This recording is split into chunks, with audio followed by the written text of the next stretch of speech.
Right, so today we're going to be talking about some drama in the sourdough community, you know, like making bread, a community that you'd think wouldn't have that much drama in it, but the situation we're talking about today, it's pretty interesting to say the least. And in fact, this situation in particular that we're talking about today is something that I think we're going to see a lot more of in different niches, in different communities. There's a way that people can go into these niches and communities and make a lot of money doing something specific that we're going to talk about today. And yeah, like I said, this isn't really just like a sourdough thing. This is something I can see becoming way bigger in different genres. But either way, let's actually add some context to the situation, right? So there's an Instagram account called MicroBakeryGirl with 130,000 followers. Now, if we just take a little scroll down a page, you can see it's all like the cute aesthetic type vibe, you know, she makes her bread and whatnot. She has a bunch of reels where she's making the bread, showing her business. Even the vibe of these reels is very like homely, you know, staying at home, making your bread, that type of vibe. I mean, this was actually the first video that was ever posted on this account, and this is in November of 2024. So yeah, just to be clear, this TikTok account with 130,000 followers is only like less than 2 months old.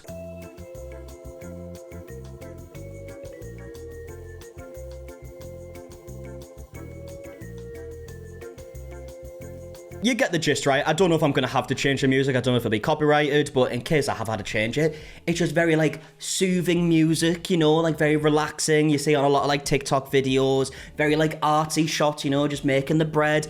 You get the vibe. And very quickly, these reels kind of, like, started becoming almost, like, tutorials in a way, you know. It was MicroBakeryGirl teaching you how you can do something similar with your life. Know the feminine urge to open a bakery that's also a bookshop and sells flowers? Well, this is my version of that. Welcome to my microbakery, a small-scale, home-based bakery that I run right from my home kitchen that I've called the Little Loaf.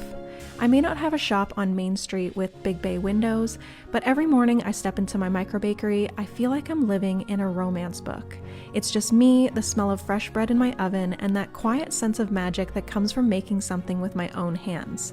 I have a small stand outside where I display my baked goods for customers to pick up, along with a little library filled with free books and a basket full of flowers. I mean, it seems like a very cozy life, doesn't it? It's the type of life that you would see on like Pinterest or Instagram, funny enough, and it just seems like the perfect life. You watch these type of videos and you're like, wow, I wish I could have a life like this, living in bliss, just making my bread and making money as well. She's filming these videos in a really nice house, which becomes like a big part of this account. Because throughout all these videos, and obviously we're not going to watch them all, she keeps mentioning how this is her full-time job. Like, she was struggling with money before, she mentions that a lot, and then she decided to do this as a business, and now all of a sudden she's not struggling with money, and she's in this beautiful home, and clearly from the vibe of her video, she's living a great life. Now, sticking with the tutorial side of things, people would start asking, like, how are you able to do this legally, you know, just like selling the bread outside your house? I mean, clearly you're making a lot of money from what we can see, so how does it really work? And she would respond to this by talking about like the cottage food laws that allow her to do this. Let me introduce you to my microbakery. Now, I know what you might be thinking. Wait, are home bakeries even legal? And they sure are, all thanks to something called cottage food laws. These laws make it legal for you to sell homemade baked goods like bread, cookies, brownies, and more right from your home kitchen. The laws do vary state by state, but the basics overall are pretty simple. But now we get to a very important part in this situation. This is kind of where it all started blowing up, you know, people started looking into the account a bit more because MicroBakeryGirl, who obviously has just kind of made this account in the past couple of months, has decided to launch her own new online course. I mean, if we look at her caption on this video, from 3 days ago as I'm recording this video, I don't think this was the first time she ever mentioned it, but this is 3 days ago as I'm recording now, and the caption says, "It's official, I'm launching my brand new online course, Micro Bakery School, on my birthday, January 13th. This is the program that's going to help you turn your love for baking into a profitable micro bakery from the comfort of your own home, and it's going to be oh so good." She goes on to explain it further. I'm talking 47 step-by-step video lessons, whatnot. She talks about like how you can get 50% off during launch week, all this stuff, right? It's an online course. We've seen a lot of these. And the thing is, it's not just this Instagram account that's new. Jess, who actually runs this, she has her name on her profile. She also says that she's new to just baking like bread in general and doing this whole business. I mean, she's replying to a comment on this very video where we just read the caption from, because someone's commented saying, "How many years experience do you have in baking sourdough and in having a micro bakery?" To which she replied saying like she kind of started with her friends last fall and began taking it more seriously in the summer of the year just gone, and then moved in with her in-laws in September, and then they turned one of their spare rooms into the baking room. So realistically, from the sounds of this, This has only really been a business for what? 4 or 5 months. Also, this whole part of like moving in with the in-laws, that is something that people have brought up a lot. People are saying like the story's changed over time and this is kind of like the newer story. But we'll get all to that. There's people who have looked into this a lot that we're going to speak about. But yeah, that's a basic gist of it so far, right? We've got Jess here, who's been running an Instagram account for 2 months, doing incredibly well, 130,000 followers in a very short period of time, has only really been doing this business for quite a short period of time, but has clearly done such a good job at it that she feels like she can now sell a course to people. But one creator in particular who wasn't very impressed about this whole thing was actually a TikToker called Sourdough By Syd with 65,000 followers, who has now made a couple of videos talking about this situation. And straight away in this first video, she makes it very clear that she's worried that people are going to get scammed because of Jess making this course. I'm worried that some of y'all are about to get scammed, and I want you to please watch this video before you do. There's a creator, she is really big on Instagram right now. Her name is MicroBakeryGirl. Her real name is Jessica Stewart, and she is launching a sourdough microbakery school on January 13th. Though there are some inconsistencies with when she started her microbakery, she tends to tell people that she started somewhere between September and November of this year.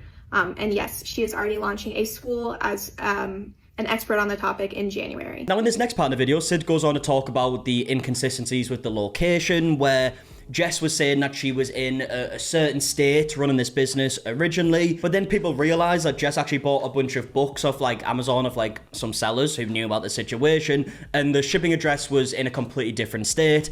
I'm not going to show this part because I don't want the name of the actual states here for obvious reasons, but yeah, that's the bit we're missing here. Basically, they're saying there's an inconsistency with the locations that she says she runs a business. Syd then goes on to mention how Jess claims that this is her full-time income, but she says that the business just doesn't exist. Claims that her microbakery makes her a full-time income, and it is under the name Little Loaf, again, but if you search Little Loaf, there is no such business that exists. There's actually not one anywhere that you can find on Facebook, Instagram, or anywhere, though she does have a microbakery account where she is selling her microbakery school course. She does not actually have any type of account for her actual microbakery. I have no idea how she is garnering any type of customers, much less enough for a full-time income, if she has literally zero social media presence for her microbakery business. Okay, so according to Syd, in this specific state that I don't want to mention, even though Jess does sit in her own videos, but in this state, this business apparently doesn't exist on social media, which, yeah, I've got to say is a bit of a red flag. Now, obviously, there is the possibility that the business is run without social media, which, I mean, fair play, especially if it's a successful business, because most do need social media presence nowadays, but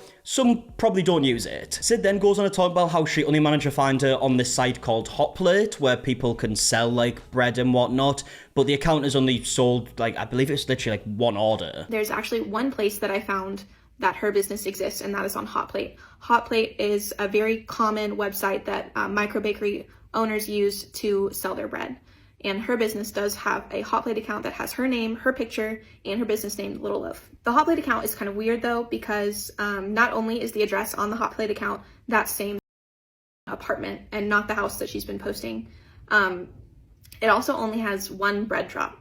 Only once ever has she sold bread. There are 2 test runs and then 1 real bread drop where you can tell that she sold bread one time. Now, Syd then goes on to explain that when Jess was questioned about like the inconsistencies from people in the comment section, apparently the story kind of changed, and now she's saying that she actually moved state, she's moved in with her in-laws, and I mean, look, that's fair enough, right? That could very well be true. But now, of course, that means that this beautiful house that we're seeing in the videos, where in the original videos, she's making it seem as if it's her house, and she's got this house by running this small like bakery business at her front door, it's not hers, right? It's her in-laws. So this home that she is very much saying is her home is actually her mother and father-in-law's home, which is fine. I've actually had to live with my in-laws before, so there's no shade there. I probably wouldn't have posted pictures and videos claiming it was my home, but to each their own. So yeah, as we can see in the original videos, these screenshots that Syd is showing, she says stuff like that I run right from my home, which, look, if you've moved in with your in-laws, you might call that your home, right? It might feel like your home, but it is kind of like a part of the promotion for these videos, right? People are very impressed how you've managed to get this house from doing this. And now, if you remember earlier when we mentioned the cottage food laws, right? The laws that actually allow her to do this legally, Syd goes on to explain that to do this, you actually need to be registered, and people have looked up and found out that this, again, just doesn't exist. Now, she claims to be operating in under cottage food laws, and she even has a whole entire post dedicated to cottage food laws, how to find your state's cottage food laws, and talking about how that is how she legally operates in the state of Illinois. According to cottage food laws, you have to be registered by the health department in order to operate legally as a cottage food business. However, whenever other people reached out to her county's health department, they said that there was no business under the name Little Loaf, nor any business registered under a Jessica Stewart that existed in their county and was registered under the health department. When this problem was brought to her attention, she said she actually wasn't operating under cottage food law, despite the fact that that is what all of her posts say. She said she was actually operating under a cupcake bill. Okay, so as you just heard, Syd is saying that the story has actually now changed, and it's not the cottage food laws, it's now under a cupcake bill, which Syd then goes on to explain would mean that she would have to earn less than $1,000 per month for this to even be a thing, right? This is what the bill covers, which would obviously mean that at most she would make $12,000 per year. You've also got to bear in mind profits as well, and she's saying that she's making a full-time income doing this. The cupcake bill, in order for any food establishment that is operating out of a home that is making $1,000 in gross sales or less to be able to operate without being registered or licensed by the health department. So Jessica says she's not actually operating under cottage food law, she's operating under this cupcake bill.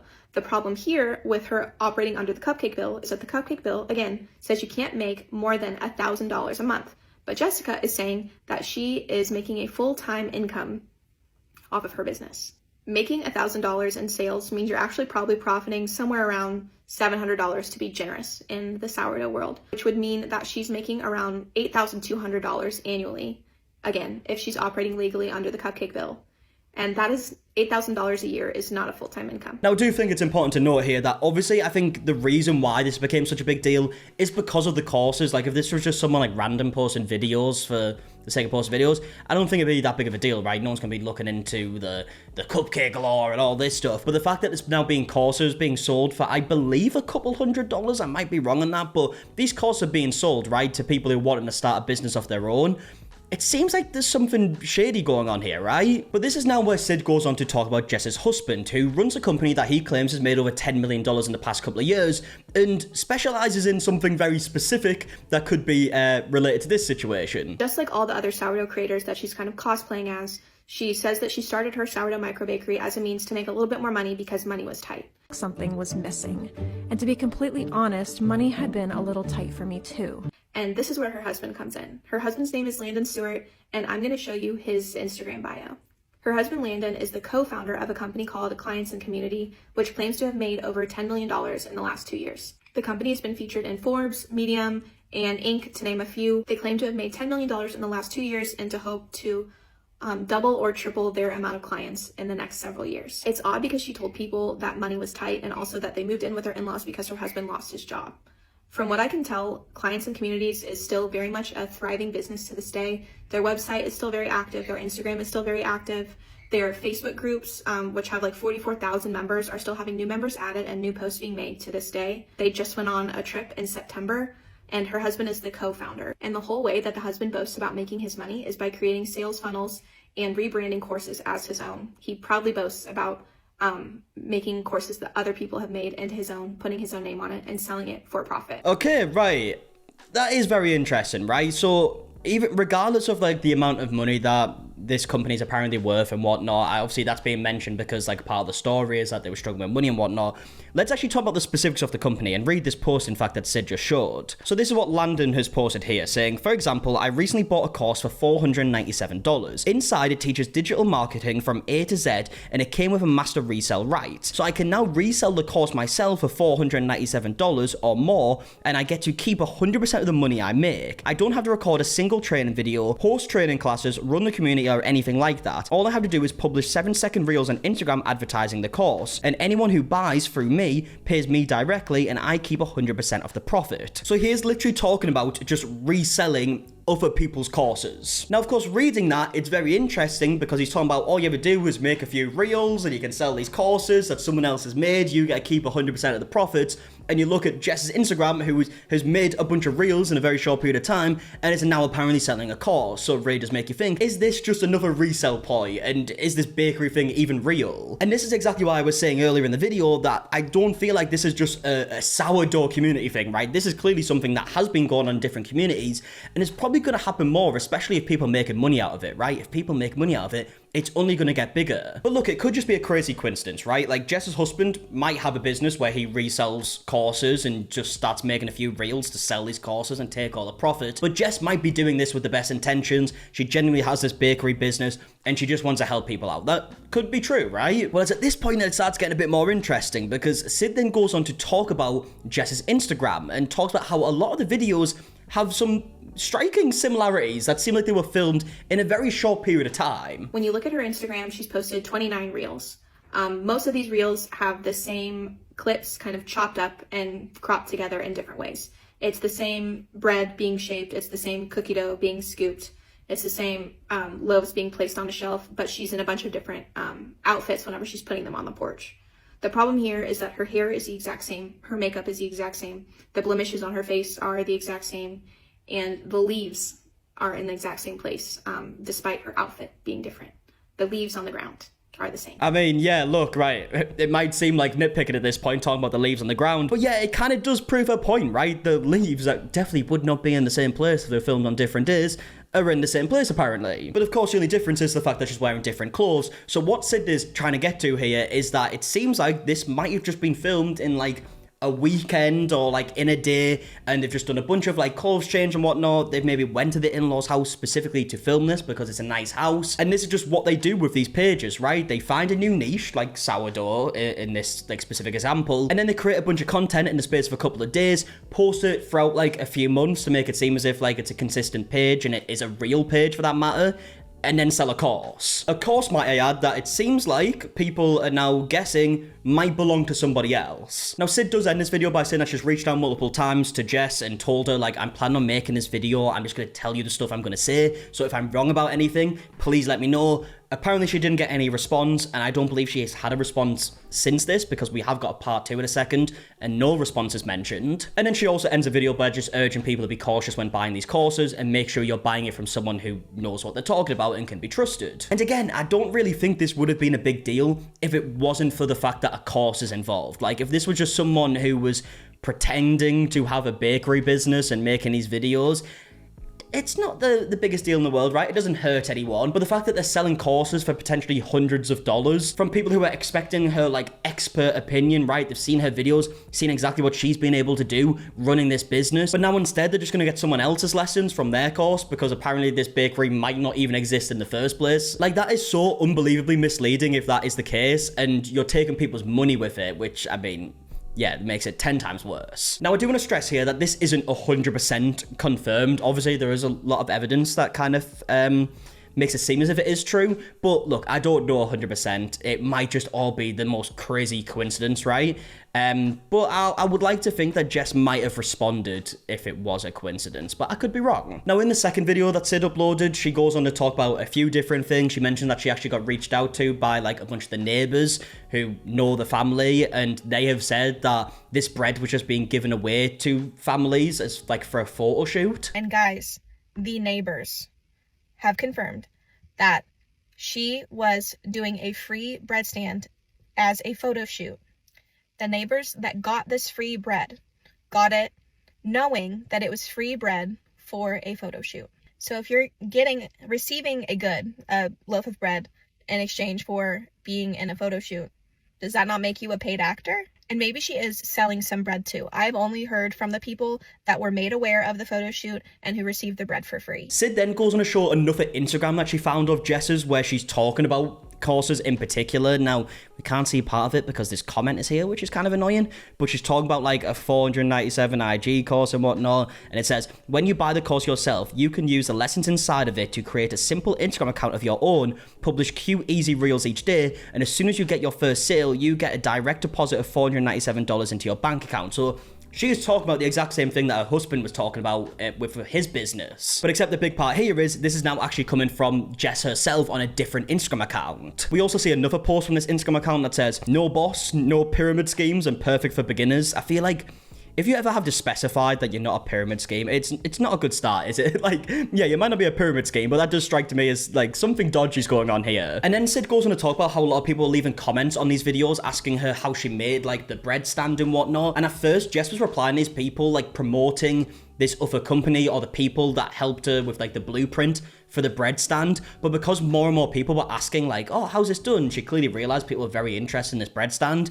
She's now stopped promoting these people who helped her out with it originally and is instead using it as a way to advertise her course. So she bought the building plans for her bread stand that she posts a lot of pictures of, and in earlier comments she tags the people who she bought the plans from on Etsy, the building plans. As the last few weeks passed and she realized how many people were interested in the bread plans, she then stopped mentioning the person who made the plans and instead started mentioning that she was going to include the building plans in her course that people are paying money for. I've confirmed personally that the Hillside Market does not give master resale rights to their building plans. She just simply bought their building plans and took it upon herself to put it into her course and to let people know that it's in her course as a way to make her course more valuable and to make more money. And then to end the video, Syd actually replies to some of the comments of people who were calling her like a mean girl because of this. There are some people who think this comes off as being a mean girl or being jealous, and again, I really urge you to think critically. I am passionate about this because I do not think people that are proven liars deserve your money. When people who do these types of courses have success, what they typically do is they then do exactly what they've claimed to be making money doing. They give master resale rights to their own course, and they teach other people how to become influencers selling courses. Now notice I did not say they teach other people how to be micro bakery owners or how to start a micro bakery. That is not what they do. They typically teach other people how to sell courses, and they sell the rights, the master resale rights of their courses to other people. We're on the precipice of this happening to the sourdough community, and that is not what I want to happen. I don't think there's a problem with people who have experience sharing their knowledge in the form of a digital resource. But I do think there's a problem when there's people in the sales funnel, master resale rights world that have shown themselves to be comfortable taking other people's content and making it their own for a profit.